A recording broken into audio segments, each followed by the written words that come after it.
वक्रतुंड महाकाय सूर्यकोटि समप्रभ निर्विघ्नं कुरु मे देवे सर्वकार्येषु सर्वदा। सिया राम मैं सब जग जानी, करहु प्रणाम जोरी तुतानी। आज सातवें अंतरराष्ट्रीय रामायण अधिवेशन का सातवां सत्र है ये। और इसका विषय है रामायण एवं अन्य ग्रंथ। पांच वक्ता का मैं चेयर कर रहा हूं यहाँ पर। मेरे वक्ता जो है वो है आदरणीय कुमार जी। और इनका विषय है विद्या निवास जी का राम विषयक साहित्य और उसका अवदान। तो मैं आमंत्रित हूं आदरणीय हेम कुमार जी को कि वे अपना वक्तव्य अपनी समय सीमा 10 मिनट में पूर्ण करें। धन्यवाद। धन्यवाद सर। आदरणीय सभापति महोदय, मंच पर उपस्थित विद्वज्जन, विश्व भर से पधारे शोधार्थी मित्रों एवं सुधी श्रोताओं, मेरा नाम हेम कुमार गहतोड़ी है।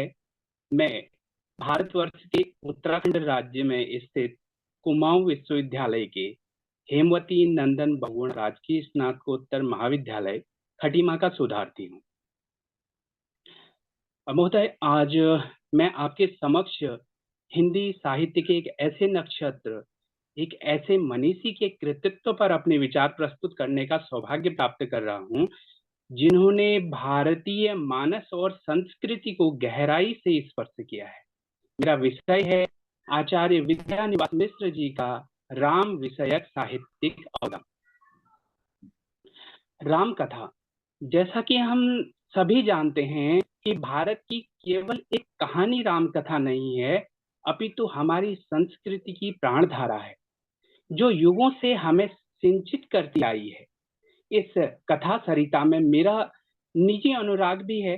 मुझे अपने बाल्यकाल का स्मरण हो आता है, जब रामलीला के मंच पर प्रभु श्री राम का चरित्र निभाने का मुझे अवसर मिला। उस अनुभव में राम के चरित्र की अलौकिक दिव्यता और ये जो सहज मानवीयता है, मानवीयता की जो छाप अंतर मन अंकित की, वह मेरे लिए आज भी प्रेरणा देती है।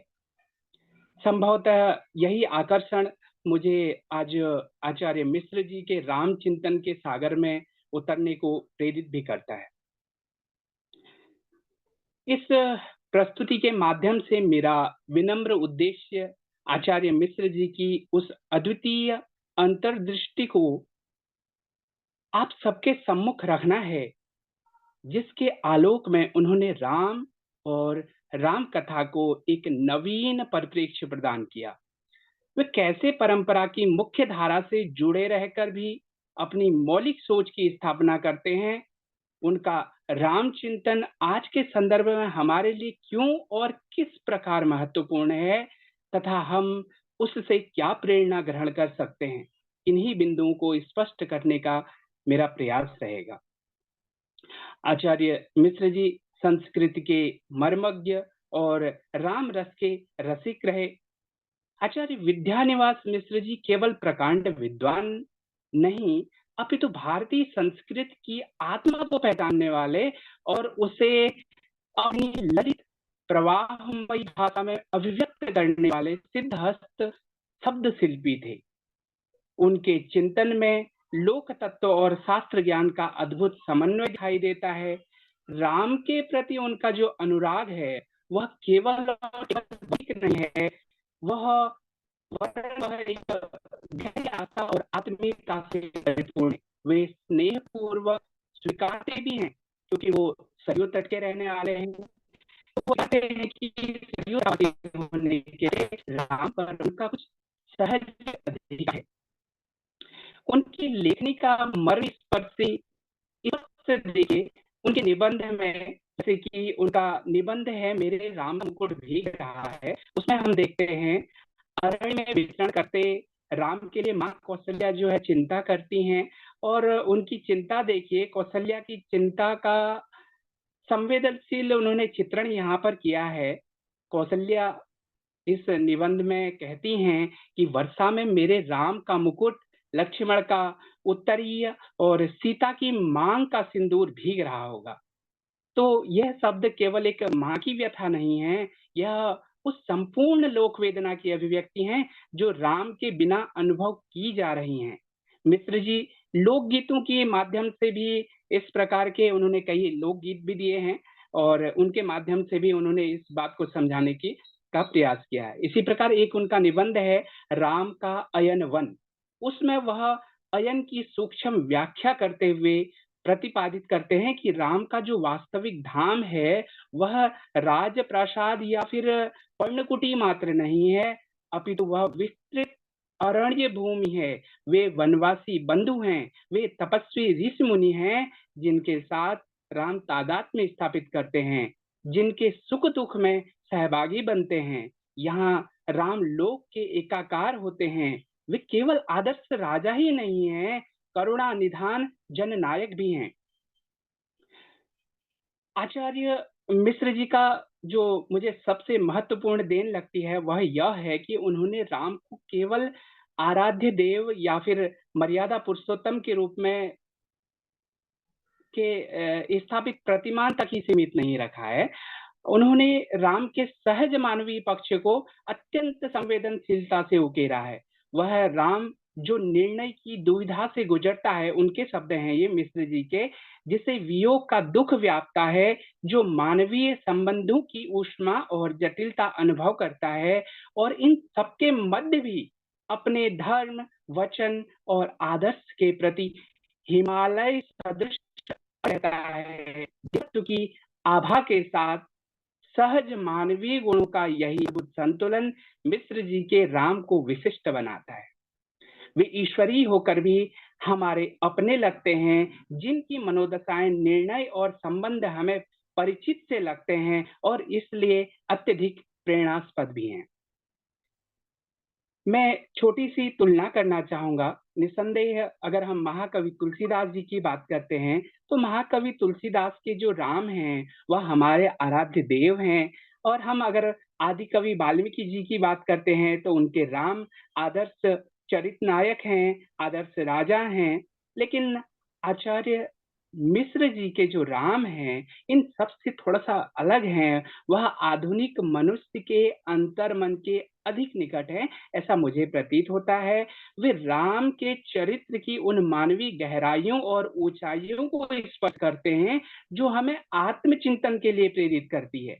और कदाचित इसीलिए आज के इस द्वंद्वपूर्ण युग में मिश्र जी द्वारा चित्रित यह राम हमें अधिक प्रासंगिक और अनुकरणीय प्रतीत होता है।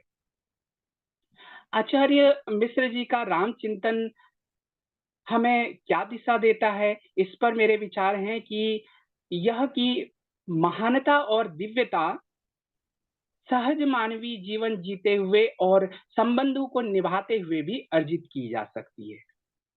और राम कथा केवल अतीत का इतिवृत्त नहीं है, यह एक शाश्वत दर्पण है जिसमें हम अपने समाज और अपनी अंतर चेतना का प्रतिबिंब निहार सकते हैं। राम से और राम कथा से तादात्म्य हमें संकीर्णताओं से ऊपर उठकर, जैसे कि संकीर्णता का मतलब जात पात, ऊंच नीच, इन सब से ऊपर उठकर उदात्त मानवीय मूल्यों की ओर उन्मुख करता है। जैसे मेरे बाल्यकाल के अनुभव ने मुझे राम से जोड़ा, उसी प्रकार मिश्र जी का साहित्य हमें राम के चरित्र की गंभीरता, उनकी करुणा और उनकी सहजता से एक प्रौढ़ और सार्थक संबंध स्थापित करने में सहायक है। उपसंहार में मैं कहूंगा, उपसंहार स्वरूप यह कहना चाहूंगा कि आचार्य विद्यानिवास मिश्र जी हमें राम का एक ऐसा जीवंत, हृदय स्पर्शी और बहुआयामी चित्र प्रदान करते हैं जहां राम अलौकिक होकर भी उतने ही लौकिक हैं, आदर्श पुरुष होकर भी उतने ही सहज मानव हैं। उन्होंने राम कथा की चिरंतर प्रवाहमान धारा में अपनी प्रज्ञा और अनुभूति का नवनीत मिलाया है। उनका यह महत्वपूर्ण अवदान राम साहित्य को न केवल समृद्ध और समकालीन बनाता है, बल्कि हमारी सांस्कृतिक चेतना के लिए एक अनमोल धरोहर है जो हमें सदैव प्रेरणा प्रदान करती रहेगी। मुझे धैर्यपूर्वक श्रवण करने और इस महत्वपूर्ण विषय पर अपने विचार साझा करने का जो अवसर प्रदान हुआ, उसके लिए मैं आयोजक तथा आप समस्त सुधी श्रोता वृंद का हृदय से आभार व्यक्त करता हूँ। धन्यवाद। धन्यवाद प्रणाम। हेम कुमार जी। अब मैं अपने अगले वक्ता अ, अभि शर्मा जी को आमंत्रित करता हूं, ये आए और अपने हनुमान चालीसा एक आधुनिक परिकल्पना के ऊपर अपने विचार व्यक्त करें। आदरणीय अभि शर्मा जी। सीताराम सभी को। मैं अभी शर्मा, मेरा एब्स्ट्रैक्ट नंबर है R7216। सर्वप्रथम तो यहाँ उपस्थित माननीय सभापति महोदय एवं सभी गणमान्य एवं ज्ञानी जनों को मेरा प्रणाम। सिया राम मैं सब जग जानी करो प्रणाम जोरी जुग पानी। मैं अभी शर्मा हूँ। मुझे प्रधानमंत्री राष्ट्रीय बाल पुरस्कार मिला है एवं मैंने 2 पुस्तकें लिखी हैं, जिनमें से एक प्रभु श्री राम के ऊपर थी और दूसरी श्री हनुमान जी के ऊपर थी। और आज जैसा कि बताया गया है कि जो मेरा विषय है हनुमान चालीसा एक आधुनिक परिकल्पना, मैं उसके ऊपर जो मैंने शोध पत्र लिखा है उसका कुछ अंश आपके सामने प्रस्तुत करूंगा। क्योंकि जब हम बात करते हैं रामायण की, चूंकि ये रामायण अधिवेशन है और मानस की, तो राम जी की कथा और मानस की कथा कभी भी श्री हनुमान जी की कथा के बिना पूर्ण नहीं हो सकती है। जहां एक तरफ गोस्वामी जी ने 12,000 चौपाइयों में मानस की रचना की थी, वहीं उन्होंने मात्र 40 चौपाई और 3 दोहों में श्री हनुमान चालीसा की भी रचना की, जिसे विद्वानों द्वारा सबसे संक्षिप्त वेद के रूप में भी जाना जाता है। देखिए, विडंबना तो ये है कि भारत में यह बहुत लोकप्रिय है, इसके संगीत, इसके वीडियो, परंतु आज भी अधिकतर लोगों को इसका अर्थ तक पूर्णतः ज्ञात नहीं है। तो इस शोध पत्र में मैंने यही प्रयास किया है कि हनुमान चालीसा की एक आधुनिक परिकल्पना, यानी कि उसके जितने भी गूढ़ार्थ हैं, जो मुझे अपनी छोटी सी बुद्धि से मैं जितना जान पाया हूँ, उन्हें मैं प्रस्तुत करूं। तो समय की चूंकि मर्यादा है, मैं 3 जो मेरी प्रिय चौपाइयां हैं उन्हें प्रस्तुत करूंगा। जो पहला मंगलाचरण का दोहा गोस्वामी श्री लिखते हैं, श्री गुरु चरण सरोज रज निज मन मुकुर सुधारी बरनउँ रघुवर विमल जसु जोदायक फलचारी।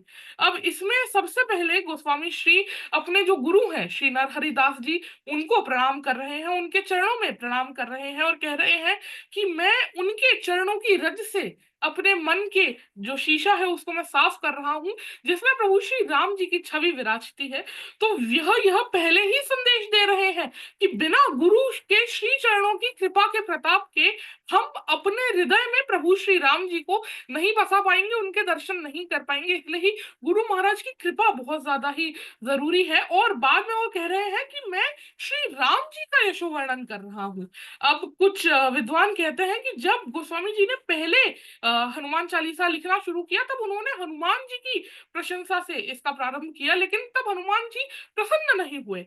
जब गोस्वामी जी ने अयोध्या कांड का पहला दोहा लेकर लिखा कि मैं श्री राम जी का यशो वर्णन कर रहा हूं, जो 4 फल धर्म अर्थ काम मोक्ष इनका प्रदाता है, जब गोस्वामी जी ने ऐसे कहकर इस ग्रंथ की शुरुआत की, तब हनुमान जी ने अत्यंत ही प्रसन्न होकर उन्हें आशीर्वाद भी दिया। तो यह मेरा अत्यंत ही प्रिय दोहा है। इसके आगे अगर बढ़े तो एक जो दूसरा चौपाई मुझे बहुत ही अच्छी लगती है, वह है प्रभु मुद्रिका मेलि मुख माही जल दिलांग गए अचरज नाई। अब यहाँ पर बात हो रही है उस मुद्रिका की जो राम जी ने हनुमान जी को प्रदान की थी। दरअसल यह मुद्रिका माता सीता की ही थी, जो उन्हें विवाह के दौरान दशरथ जी द्वारा भेंट स्वरूप प्रदान की गई थी। और यह उन आभूषणों में से थी जो माता अपने साथ वनवास में भी ले गई थी। पर जब बात आई केवट का ऋण उतारने की, तब माता ने इसे प्रभु को दिया कि आप उसका ऋण उतार दीजिए। परंतु जब केवट ने कहा कि तुम आए हम घाट उतारे, हम आए जब घाट तुम्हारे, तब तुम पार लगाओ राम पतित पावन सीताराम, तब यह मुद्रिका श्री राम जी के पास ही रह गई थी। और तब इसे राम जी ने बाद में हनुमान जी को दिया कि वह इसे चिन्ह स्वरूप माता को प्रदान करें, क्योंकि इस पे राम नाम लिखा हुआ था। और हनुमान जी ने जब इसे मुख में धारण किया, तब सबने पूछा कि मुद्रिका क्या कोई मुख में धारण करने की चीज है? तब हनुमान जी ने उत्तर दिया, नहीं, परंतु इस मुद्रिका पर जो लिखा है श्री राम नाम, वह सभी को मुख में धारण करना चाहिए, अर्थात सभी को राम नाम लेना चाहिए। और इस मुद्रिका का ही प्रताप था कि हनुमान जी ने सुरसा, लंकिनी, सेविका आदि सारी अड़चनों को पार कर वह माता सीता तक पहुंचे। अब आचार्यगण ऐसा कहते हैं कि हनुमान जी को एक ऐसे गुरु के रूप में यहाँ समझा जा सकता है जो प्रभु के धाम से, यानी जहां प्रभु रहते हैं वहां से पूरा भवसागर पार कर कर राम नाम लेकर आते हैं और कहा जाते हैं लंका में, यानी कि इस भूलोक में वह आते हैं जहां जैसे माता सीता वहां फंसी थी, यह जीव मात्र इस भूलोक में फंसा है, और जीव मात्र को गुरु जैसे राम नाम देकर उनके दुखों का निवारण करते हैं और उन्हें प्रभु से मिलवाते हैं, वैसे ही हनुमान जी ने माता सीता को राम नामांकित मुद्रिका देकर उन्हें पहले तो उनका दुख दूर किया, जो कहते हैं सुनत ही सीता कर दुख भागा, जब हनुमान जी ने राम कथा कहनी शुरू की थी, और फिर उन्हें प्रभु से भी मिलवाने में वह बहुत ही मददगार रहे। और यह तो बहुत ही सुंदर चौपाई रही। इसके बाद जो अंत में एक चौपाई आती है वह भी मुझे अत्यंत ही प्रिय है कि जो यह पढ़े हनुमान चालीसा होय सिद्धि साखी गौरी सा, यानी कि गोस्वामी जी बताते हैं कि जो भी मनुष्य हनुमान चालीसा का पाठ करता है, यहाँ पर उन्होंने कहा है कि चाहे वो किसी भी धर्म का हो, किसी भी जाति का हो, चाहे वो स्त्री हो या पुरुष हो। अब कई लोग ये भी बोलते हैं कि स्त्रियों को हनुमान जी की आराधना नहीं करनी चाहिए, परंतु गोस्वामी जी इसे भी यहाँ पर कह रहे हैं कि जो भी मनुष्य हनुमान चालीसा का पाठ करता है उसे सभी प्रकार की लौकिक तथा पारलौकिक सिद्धियां प्राप्त होती हैं। इसे ऐसे भी समझा जा सकता है कि हनुमान चालीसा के पाठ से व्यक्ति में इतना दृढ़ संकल्प आ जाता है कि वह हर कार्य में सफल हो सकता है। परंतु इतना बड़ा दावा जो सिद्धियां लोगों को तपस्या कर कर प्राप्त होती है वो मात्र हनुमान चालीसा के पाठ से प्राप्त हो जाए, गोस्वामी जी इतना बड़ा दावा ऐसे ही नहीं कर रहे हैं। इसके लिए उन्होंने एक साक्षी बनाया है, गारंटर है इसके लिए, जो है स्वयं गौरी सा, यानी कि गौरी के ईश। अब हम किसी को भी गारंटर कब बनाते हैं, जब हम उन पर पूरा विश्वास हो कि वह ये काम अवश्य कर देंगे। वैसे ही गोस्वामी जी ने मानस में लिखा है बालकांडी मंगलाचरण में कि भवानी शंकर वंदे श्रद्धा विश्वास रूपिण, वो पहले ही बता रहे हैं कि भवानी शंकर जी तो श्रद्धा और विश्वास के रूप हैं, इसीलिए ही वो उनको बता रहे हैं साक्षी, यानी साक्षी गौरी सा, यानी कि स्वयं शिव जी इसके साक्षी है, क्योंकि अंततः हनुमान जी है तो रुद्रावतार ही। तो जो सिद्धि शिव जी की वर्षों तप से प्राप्त होती है वही हनुमान जी की चालीसा पढ़कर किसी भी व्यक्ति को प्राप्त हो सकती है। अब यहाँ मैंने 3 ही चौपाई प्रस्तुत की है। मैंने पूरी 3 दोहे और 40 चौपाइयों का पूरा वर्णन अपने पेपर में प्रस्तुत किया है, जो आप लोग से मैं विनती करूंगा कि अवश्य आप ई बुक में पढ़िएगा। और इस पूरे व्याख्यान से हमें यह समझ में आता है कि गोस्वामी जी अपने समय से कितने आधुनिक थे, कितने वह ज्ञानी थे, जिन्होंने इतने कम शब्दों में इतनी महान व्याख्या की, जो कहा जाता है दीर्घ दोहा अर्थ के आखिर थोड़े आई, यानी कि थोड़े बहुत अक्षरों में उन्होंने कितने सारे अर्थों की व्याख्या कर दी है, और उन्होंने ऐसे ही हनुमान जी की वंदना की है। तो मैं भी अंत में बस हनुमान जी की थोड़ी सी वंदना करना चाहूंगा कि यत्र यत्र रघुनाथ कीर्तनम तत्र तत्र कृतमस्तकांजलिम बाष्पवारि परिपूर्ण लोचनम मारुतिम नमत राक्षसांतकम। तो मैं आप सभी ज्ञानी जनों से यह विनती करूंगा कि अगर दास से वाणी में कोई भी त्रुटि हो जाए तो बालक जान मुझे क्षमा कर दीजिएगा। सभी को जय श्री राम। धन्यवाद अभी शर्मा जी, बहुत अच्छा व्याख्यान आपका। इसके बाद मैं अगले वक्ता के रूप में शुभ श्वेता दास जी को आमंत्रित करता हूँ। इनका विषय है मोहन रामायण विशिष्टता और स्वतंत्रता। कृपया आए और भी अपना वक्तव्य दिखाएं।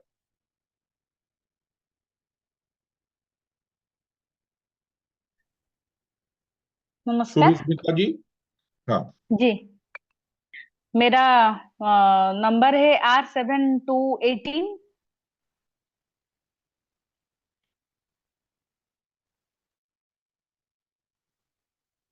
सम्माननीय सभापति महोदय जी, मंच पर बैठे सारे सज्जन, देश विदेश से सुते हुए सारे सुधी श्रोतावृंद, मेरा विषय है जगमोहन रामायण के विशेषताओं और स्वतंत्रताओं।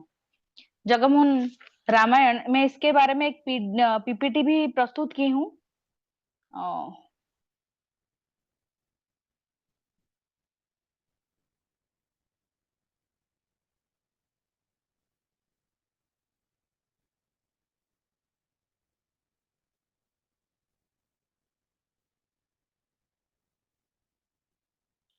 जी, मेरा स्क्रीन शेयर हो रहा है ना? नहीं हो रहा। जी, थोड़ा टाइम दीजिए।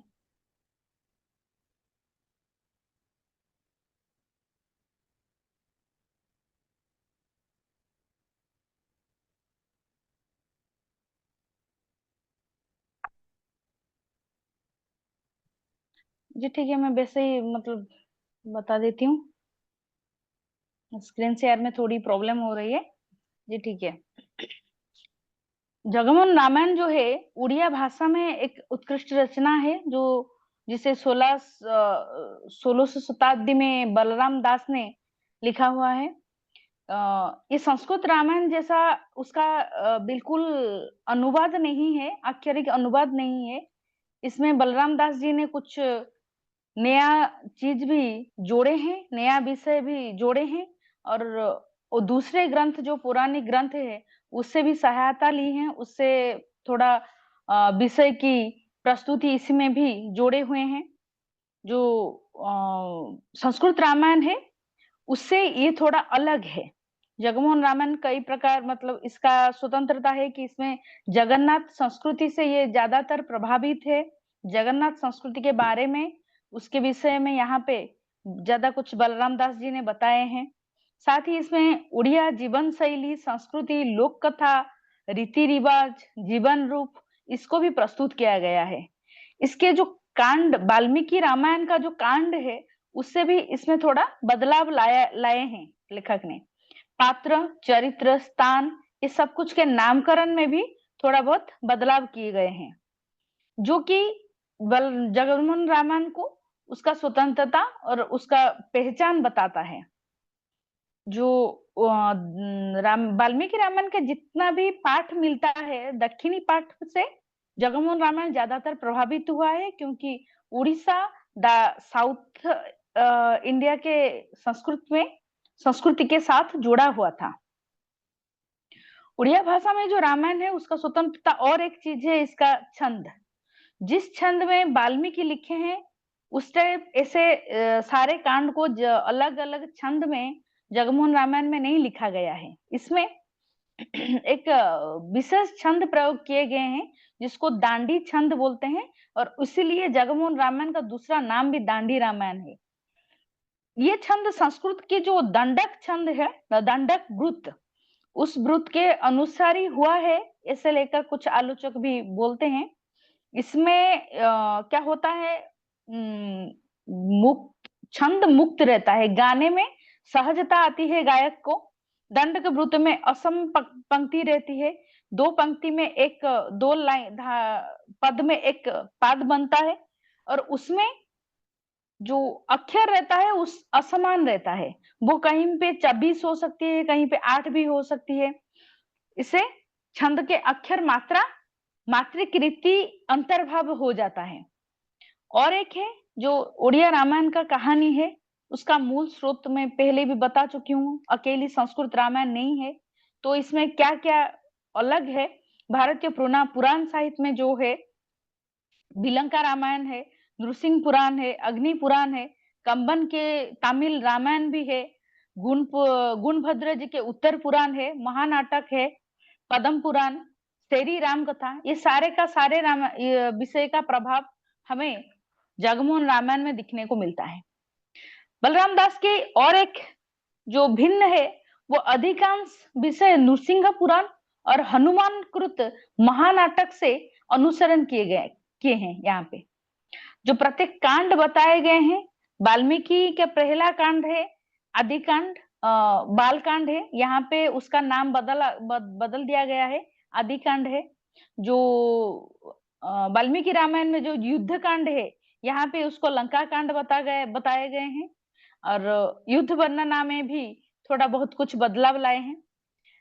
और कुछ है जैसे सारे कांड के पहले देवताओं के स्तुति वंदना किए गए हैं। आदि कांड के पहले में श्री जगन्नाथ जी की वंदना है, अयोध्या कांड में लक्ष्मी जी की वंदना है, आरण्य कांड में बलभद्र जी की वंदना है। ये भी लंका कांड और उत्तरकांड के पहले में भी जगन्नाथ जी की ही वंदना है। यह प्रमाण करता है कि जगमोहन रामायण जो है वो जगन्नाथ संस्कृति से ज्यादातर प्रभावित हुआ है। संस्कृत रामायण में जैसे शोधकर्ता ने बताए हैं कि जैसे कथाएं हैं, उस कथा से भी कुछ अलग कथाएं जगमोहन रामायण में डाला गया है। बलराम दास के राम जी को अवतार ग्रहण करते हैं। यहाँ पे ये जो अवतारवाद है उससे उस विषय में बलराम दास ज्यादातर गुरुत्व देते हैं। अयोध्या के वर्णन जो है मैं सारे कांड के विषय को लेके हर एक कांड में जो उनके विशिष्टता है उसके बारे में संक्षेप में बताऊंगी। बलराम दास के जो आदि कांड है, आदि कांड में अयोध्या का वर्णन बलराम दास जी के अयोध्या कुटीर मंडित थे। वाल्मीकि जी के अयोध्या में महल मंडित हुआ था। गंगा सागर संगम में प्रसंग में भी बलराम दास तीर्थ महात्म्य देते हैं। हरिश्चंद्र उपाख्यान देते हैं। ऋष्यशृंग की जो उपाख्यान है उसमें भी जन्म अंग देश में अनावृष्टि के कारण इसको ज्यादा दीर्घ में वर्णन देते हैं उसके।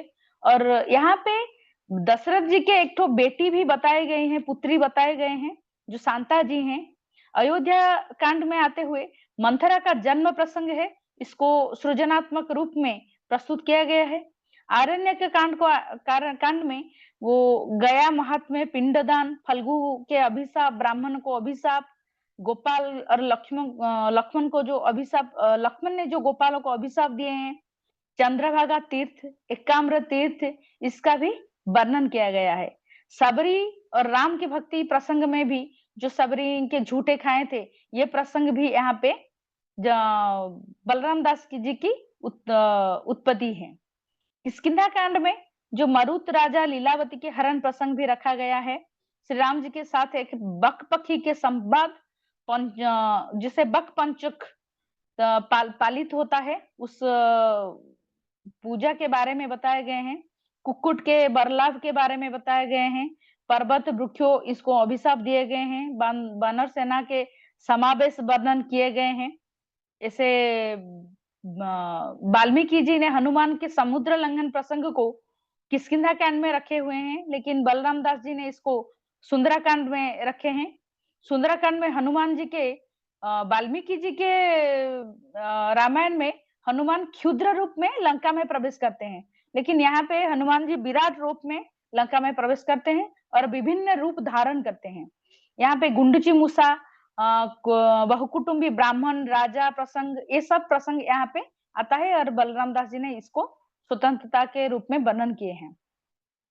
लंका कांड में जो संत पंडा उपाख्यान है, सतीत्व और पतिव्रता की पराकाष्ठा, उसके ऊपर उपाख्यान दिए गए हैं। उत्तराखंड में वाल्मीकि जी ने उत्तराखंड का वाल्मीकि जी के उत्तराखंड संक्षिप्त है, लेकिन बलराम दास जी ने ये उत्तराखंड को थोड़ा दीर्घाय में रखे हैं। यहाँ सीता का वनवास, रामचंद्र जी के अश्वमेध यज्ञ, सीता जी के पुत्र लाभ, पाताल गमन, ये सारे श्री राम जी के महापुराण इत्यादि प्रसंग बलराम दास ने ज्यादातर व्यक्तिगत शैली में वर्णित किए हैं। बलराम दास जी के रामायण में चरित्र चित्रण, जीवन, सामाजिक जीवन, प्रकृति का वर्णन, पौराणिक विवरण, नारी का रूप वर्णन, रस विन्यास, कथोपकथन शैली, अलंकारिकता, ये सब कुछ में उनका स्वतंत्र दृष्टिकोण रखते हैं। चरित्र चित्रण के क्षेत्र में बलराम दास प्रत्यक्ष वर्णनात्मक नाट्य शैली अपनाए हैं। दोष और गुणों दोनों दृष्टिकोण से चरित्रों का विश्लेषण किए हैं। ऋतुओं का वर्णन, रूप का वर्णन, प्राकृतिक दृश्य वर्णन आदि सरल वास्तविक व्याख्यात्मक बनाए हैं। यहाँ पे युद्ध वर्णन क्षेत्र में बलराम दास बहुत मुखर हैं। विभिन्न फूल, फल, पशु, पक्षी, वृक्ष का विवरण भी दिए गए हैं। रामायण के जितने भी कथाएं हैं उसके भौगोलिक स्थिति ज्यादातर उड़ीसा के सीमा के भीतर रखे गए हैं। जैसे नील पर्वत का वर्णना, गया तीर्थ का वर्णना, एकाम्र तीर्थ का वर्णना, चंद्रभागा तीर्थ का वर्णना, गंगा नदी, बलि पर्वत। जी, बलि पर्वत में जो किष्किंधा कांड में जो होता है, जैसे बलि और सुग्रीव वो यहाँ पे बलि पर्वत में रहते हैं। वनवास के काल में भी सीता के जो कौशल्या ने उपदेश दिए हैं वो उड़ीसीय सामाजिक विधि व्यवस्था के तौर तरीके बताते हैं। मूल वाल्मीकि रामायण में महाराज दशरथ सारथी सुमंत के विवरणी, इससे उपाख्यान को बहुत दीर्घ में लिखा गया है। यहाँ बलराम दास जी ने उसको संक्षिप्त कर दिए हैं, इससे विवरणी मिलता है।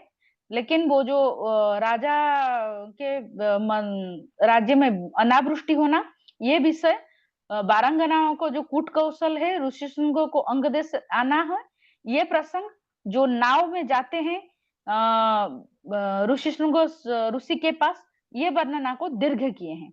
मेरा ये निष्कर्ष है कि बलराम दास जी के रामायण काव्य, चरित्र, चित्रण और आध्यात्मिक शैली के अनुसार भी ये स्वतंत्र है। इसको मूल रामायण से इसका रूप नया है, इसके बारे में ज्यादातर चर्चा होना चाहिए। यही मेरा सार संक्षेप है। सभी को धन्यवाद। मेरा वक्तव्य यहीं समाप्त हुआ। धन्यवाद।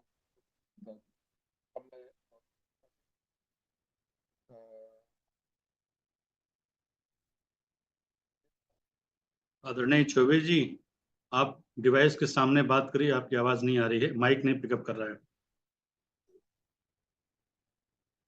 नमस्कार। हाँ जी, अभी शुभ स्मृता जी के बाद जो है, अब मैं आमंत्रित करना हूँ पूर्णिमा रानी जी को। इनका विषय है रामायण और महाभारत से मानव अधिकार, एक दार्शनिक सामाजिक विश्लेषण। सर्वप्रथम यहाँ पर उपस्थित माननीय प्रबुद्ध जनों को मेरा नमस्कार, प्रणाम सभी को। मेरा शोध पत्र क्रमांक है R7-167 एवं मेरे जो शोध पत्र का विषय है रामायण और महाभारत में मानवाधिकार, एक दार्शनिक एवं सामाजिक विश्लेषण।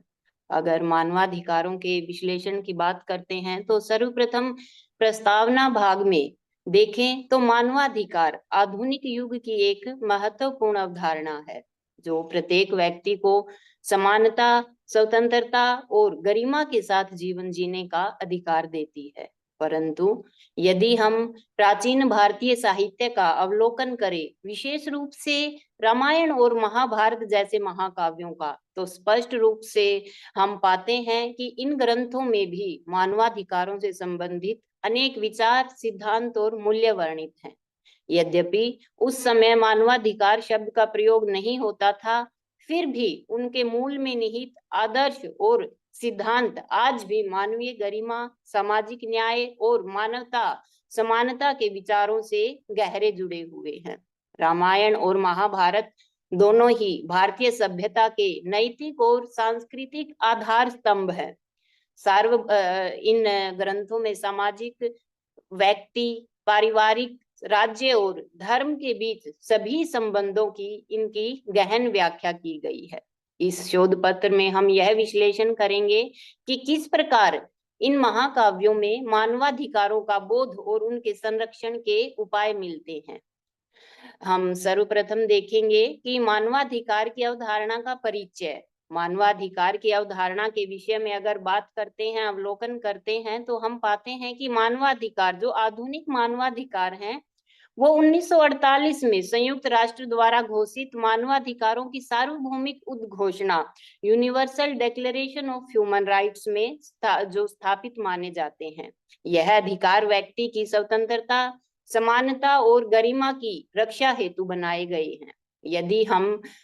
परंतु यदि हम प्राचीन ग्रंथों की ओर देखते हैं तो यह पाते हैं कि उस समय भी व्यक्ति की गरिमा, स्वतंत्रता, नारी सम्मान, न्याय और शोषण के विरुद्ध व्यवस्था का प्रावधान मौजूद था।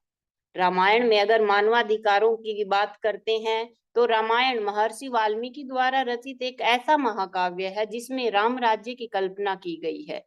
यह राज्य एक ऐसे समाज का स्थापना का आदर्श प्रस्तुत करता है जहां सभी प्रजा समान रूप से सुखी और सुरक्षित जीवन जीती है। इसमें नागरिक अधिकार, न्याय और समानता के अनेक दृष्टांत मिलते हैं। न्याय और समानता का सिद्धांत देखें, श्री राम का राज्य न्याय और धर्म पर आधारित था। राम ने निषाद राज गुह श्रृंगवेरपुर के जो राजा थे और वनवासी शबरी से मित्रता कर यह दर्शाया कि सामाजिक वर्ग या जाति भेदभाव उनके शासन में कोई स्थान नहीं रखते थे। यह समानता और गरिमा का आदर्श आज के मानवाधिकारों के सिद्धांतों से मेल खाता है। नारी अधिकार और सम्मान की बात करते हैं तो रामायण में सीता का चरित्र नारी मर्यादा और सम्मान का प्रतीक है। हालांकि अग्नि परीक्षा और वनवास जैसे प्रसंगों में सीता के अधिकारों का हनन दिखाया गया है, फिर भी उनकी स्वतंत्रता, साहस और आत्मसम्मान उनके चरित्र को विशिष्ट बनाते हैं। यह प्रश्न आज भी मानवाधिकारों की चर्चा में प्रासंगिक है। अगर लोक कल्याणी राज्य की संकल्पना की तरफ देखते हैं तो राम राज्य में कोई भी व्यक्ति दुखी, शोषित या वंचित नहीं था। यह राज्य सर्वजन हिताय, सर्वजन सुखाय के सिद्धांत पर आधारित था। राज्य के प्रति प्रजा के अधिकारों को मान्यता दी गई थी और राजा का यह परम कर्तव्य था कि वह प्रजा की सेवा और सुरक्षा करे। महाभारत में मानवाधिकारों का अवलोकन करें तो महाभारत महर्षि वेद व्यास द्वारा रचित एक ऐसा ग्रंथ है जो जीवन के जटिल, नैतिक, सामाजिक और राजनीतिक प्रश्नों का उत्तर देता है। हर प्रकार के, किसी भी प्रकार के राजनीतिक प्रश्न है तो इसमें ये महाभारत में हमें मौजूद मिलेंगे। इसमें युद्ध, धर्म, नीति और न्याय के विविध पक्षों की व्याख्या की गई है। न्याय और धर्म का द्वंद्व। महाभारत में धर्मराज युधिष्ठिर का चरित्र न्याय और सत्य की पराकाष्ठा का प्रतीक है। जुए के खेल में अपनी संपत्ति, भाइयों और यहाँ तक कि पत्नी द्रौपदी को भी हार जाने के बाद द्रौपदी का अपमान भी हुआ। यह प्रसंग मानवाधिकारों के उल्लंघन का गंभीर उदाहरण है। द्रौपदी द्वारा सभा में उठाए गए प्रश्न आज भी नारी के अधिकारों की रक्षा के प्रश्न के आधार बनते हैं। द्रौपदी ने अपने सम्मान और अधिकारों की रक्षा हेतु न्याय की मांग की, जो आज के समय में लैंगिक समानता और महिला अधिकारों की चर्चा में महत्वपूर्ण भूमिका निभाता है। वंचित वर्ग और समानता का संदेश। महाभारत में कर्ण का चरित्र सामाजिक असमानता और जातिगत भेदभाव का प्रतीक है। सूत पुत्र होने के कारण उसे समाज में अपमान सहना पड़ा, परंतु उसकी योग्यता, दानशीलता और वीरता यह दिखाती है कि व्यक्ति की पहचान उसकी जाति से नहीं बल्कि उसके गुणों से होनी चाहिए। यह समता का आदर्श आज के मानवाधिकारों का आधार है। शांति और अहिंसा का संदेश। महाभारत में युद्ध के उपरांत शांति की स्थापना तथा गीता में दिए गए कर्म और अहिंसा के संदेश मानव जीवन, स्वतंत्रता और अधिकारों की रक्षा को दर्शाते हैं। युद्ध में अहिंसा की बात करना मानव जीवन की गरिमा का सम्मान करने का प्रतीक है। समकालीन परिप्रेक्ष्य में प्रासंगिकता देखें कि उस समय के जो मानवाधिकार हैं आज के समय में, आधुनिक समय में कैसे प्रासंगिकता को बनाए हुए हैं। तो रामायण और महाभारत में वर्णित मानवाधिकारों की अवधारणा आज भी समकालीन समाज के लिए प्रेरणा स्रोत है। राम राज्य की संकल्पना आज के लोकतांत्रिक और लोक कल्याणकारी राज्य की अवधारणा से मेल खाती है। महाभारत में द्रौपदी का प्रश्न आज की लैंगिक समानता और महिला सशक्तिकरण के आंदोलन का आधार बन सकता है। कर्ण और एकलव्य की कथा आज भी जातिगत भेदभाव, सामाजिक असमानता, शिक्षा के अधिकार जैसे मुद्दों को उजागर करती है। गीता में कर्म और धर्म का समन्वय आज के नैतिक और मानवाधिकार के विमर्श में उपयोगी सिद्ध हो सकता है। निष्कर्षतः रामायण और महाभारत केवल प्राचीन धार्मिक ग्रंथ नहीं है, बल्कि ये मानव जीवन के नैतिक मूल्यों, सामाजिक न्याय और मानवाधिकारों की गहन व्याख्या करने वाले ग्रंथ हैं। इनमें वर्णित आदर्श और प्रसंग आज भी मानवाधिकारों की आधुनिक अवधारणा से मेल खाते हैं। इन ग्रंथों के अध्ययन से यह स्पष्ट होता है कि प्राचीन भारतीय समाज में व्यक्ति की गरिमा, समानता, स्वतंत्रता और सामाजिक न्याय के विचार प्रबल थे। समकालीन मानवाधिकार सिद्धांतों को मजबूत आधार देने के लिए इन ग्रंथों का पुनर्पाठन, पठन और विश्लेषण अत्यंत आवश्यक है। समय सीमा को ध्यान रखते हुए मैं अपनी वाणी को विराम देती हूँ। सभी प्रबुद्ध जनों का इतनी तन्मयता के साथ मुझे सुनने के लिए बहुत बहुत धन्यवाद। सभी को एक बार पुनः मेरा नमस्कार। धन्यवाद। हमें अगले वक्ता के रूप है वो नारायण जी को बुलाता हूँ। इनका विषय है वाल्मीकि रामायण। कृपया आए सूर्य नारायण जी और अपना वक्तव्य प्रारंभ। सीता कांत वियद्भव वरहिरण्याण्डंगता वाहिनी वृष्टिर्नारद नीलमेघगलिता वाल्मीकि हृत्कूपगा वाल्मीक्यद्रिविनिर्गता भुवि पुनः रंगेश शांतिप्रदा सा नः पातु सरस्वती श्रुतिकरी रामाभिगा सुनृता करामलकवद्येन भावार्थोदर्शितश्रुतेः श्रुत्यैव राघवप्रेम्णा तं श्रीरङ्गार्यमाश्रये। Sitaram. Firstly, a hearty namaskara to everyone here. All of you are Rama Bhaktas. It's an immense honor to talk for this amount of time in front of all of you. Sadas namas sadase namaha sadasaspataye. Before I start going into the Ramayana, I'll start with asking a simple question, and we'll start from there. What is happiness? Very simple question. It's only around 3 words. But that one question serves as the basis for multitudes of texts in our culture. Every single text in our culture is associated with happiness in some way. Every text, starting from the Vedas, everywhere happiness is described, how to achieve happiness. Oh, if it's okay if it is only in our texts, every action is like that. When I'm sitting, I change my posture to be more happy because I've not experienced happiness in my previous posture. In this way, every single action, breath, text, knowledge, idea, you name it, everything is dedicated towards just one more kshana, moment of happiness. Right? This happiness, in turn, like I said, becomes the foundation of our shastras. Every shastra is based on this happiness. And of course, our culture, Sanatana Dharma, is dedicated to preserving that happiness and being in that happiness. Every text, every akshara, every shloka, every verse is dedicated to that, whatever scripture that may be. So first, a big pranams to that Sanatana Dharma. Now, this happiness, like I said, different ways of approaching this happiness, even in our culture, is there. Many people talk about happiness in many ways with many insights. What Ramayana does, as it does with every other thing, is it takes this concept, this huge concept, simple but huge concept, and turns it into action. We can look at Rama and learn how to be happy. And that is the exact topic of my paper, understanding happiness or getting a happiness model from Rama. Now, with this paper, what I wanted to do was to focus on one specific area on Ramayana. So I'll be taking shlokas from that area only. Before I start, I wanted to let you know that this is not the only area where happiness comes up. Multiple areas. Sitama says, Nasukhat labhyate sukham. Very beautiful shloka. Only from sukha, you don't get sukha. You have to put effort for sukha. This one shloka, you can go to the Vedas, all the way to the Vedas, pick up mantras that are serving as the commentary for this simple shloka. But anyways, I'm digressing, I'm switching.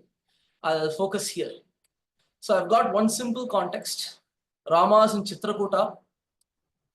Bharata is coming to see Rama, trying to bring him back to the kingdom. Bharata, Shaishyeham Trineshva, Palamula Shano Nityam Jatachirani Dharayan. I will start now wearing the same tree bark my brother is wearing. In every way, whatever Rama is doing, I will do. I will be like him itself. Bharata says, he makes a promise and he's coming. That same Bharata, 2 days ago, he was a king. He was looking like a king. 2 days later, he's wearing tree bark. He is wearing Jatabhara. Everything, his whole getup has changed.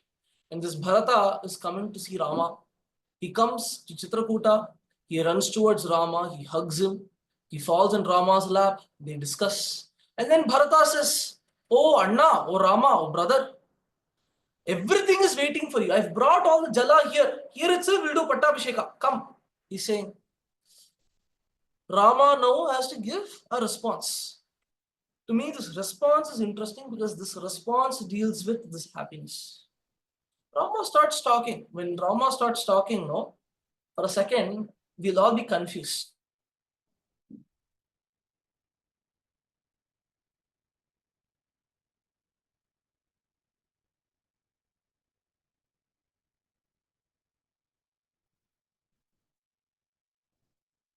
Bharata is saying, come back to the Parikarshati.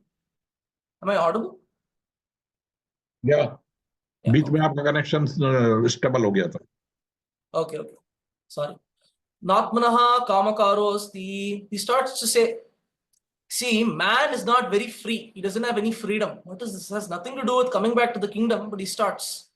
Man doesn't have freedom. Kamakaraha purushoyam anishwaraha. He is not God. Purushaha ayam anishwaraha. Itascha itarataschainam kritantah parikarshati. What is happening is, this vidhi is there, no fate. Vidhi. This vidhi is dragging him here and there, and he is just going and following.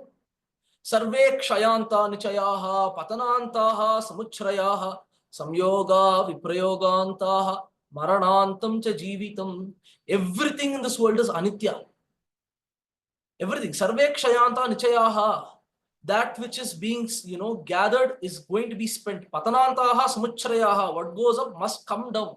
Samyoga viprayogantaha maranantam cha jeevitam.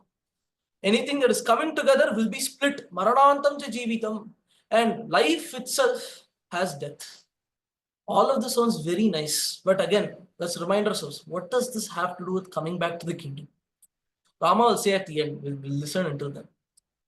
Then he says, Yatha kashtam cha sameyatam maharnave. If he goes even one step further, see, when we hear all of this, it sounds very profound. Everything is anitya, nothing is permanent. He goes even further, he says, you see, two people are there, right? Friends. Do you know how long they stay as friends? How long the relation is? You take two logs and throw it into the ocean. How much ever time it takes for those two logs to come separate, that's how long one relationship is. Sameyata maharnave. In this way, he says, Nandanti uditaditye, Nandanti astamite ravo. In this way, everybody is enjoying life. I said this paper is about Rama's idea of happiness. That's what Rama is saying. Everybody is enjoying life, thinking everything is permanent. Nandanti uditaditye, Nandanti astamite ravo. Sun is rising, everybody is happy. Sun is setting, also everybody is happy. But Atmano nava buddhyante manushyaha jivitakshayam. They don't realize every time the sun rises and the sun sets, no, one day is gone. One more day. That's it. You're approaching the end of your life. What is going on? Then, after listening to all of this, we have to take a moment and think, what is Rama trying to say? Is he saying that this life is pointless? Because that's what it sounds like. Everything is impermanent. Nothing is useful. Sarve kshayanta nichayaha patanantaha samuchrayaha. Nothing is permanent. Relationships. What is the point of talking and meeting with people? What is the point of speaking? What is the point of learning? Because like he said, Sameyata maharnave. You take two logs, throw it in the ocean. That's it. That's how long these interactions are. Nandanti udita. What's the point of life? We have to ask. Because Rama is saying, Nandanti udita aditye. When the sun rises, sun sets, we all just are enjoying. We're not doing anything. So we may think this when we are looking at it. And it's not only yes who think this. You see, there is a part of our culture in Sanatana Dharma that had an idea that happiness can be achieved through escapism. What I mean by that is, you leave everything. You leave everything.